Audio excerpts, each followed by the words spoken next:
கீதா,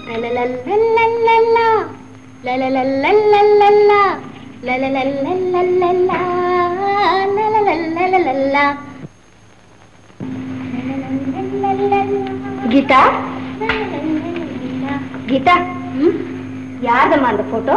இது Rama uncle photo. அதை எப்படி கொடு? இது எனக்கு தான் சொந்தம். நான் எதுக்காக உங்ககிட்ட கொடுக்கணும்? கீதா, அது உங்ககிட்ட இருக்க தப்பம்மா. எப்படி டீச்சர் தப்பாகும்? இத பாருமா, நான் சொல்றத கொஞ்சம் கவனமா கேளு. இன்னைக்கு ராம அங்கிள் கிட்ட நீ தனியா பேசிட்டு இருந்த பாரு, அப்படியெல்லாம் பேசக்கூடாதம்மா. நான் சரியா தானே பேசினேன். எந்த இடத்துல மிஸ்டேக்? டீச்சருக்கு தான் கரெக்டா தெரியுமே, சொல்லுங்களேன். ஐயோ கீதா, இப்படி வெகுளித்தனமா இருக்கியம்மா. காதல் ஆசை அப்படி இப்படின்னு எல்லாம் அவர்கிட்ட பேசிட்டு இருந்த பாரு, அதுதாம்மா தவறு. ராம அங்கிளும் இதே தான் சொல்றாரு, நீங்களும் அப்படியே சொல்றீங்க. உங்க ரெண்டு பேருக்கும் தான் காதலை பத்தி ஒண்ணுமே தெரியல. அது இல்ல கீதா, இந்த சின்ன வயசுல அத பத்தி மனசால கூட நினைக்க கூடாது. அப்போ எத்தனை வயசுல நினைக்கலாம் டீச்சர்? கல்யாணம் ஆன பிறகுதான் காதலை பத்தியே நினைக்கணும். கல்யாணம்னா என்ன டீச்சர்?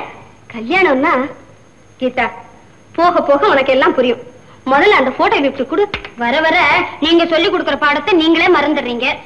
என்ன சொல்ற? நீங்க தானே ஆண்டாள் சின்ன வயசுல கண்ணனை மானசீகமா காதலிச்சு கல்யாணம் பண்ணிட்ட கதையை சொன்னீங்க. நல்ல வேலை, ஆண்டாளுக்கு இப்படி ஒரு டீச்சர் கூட இல்ல.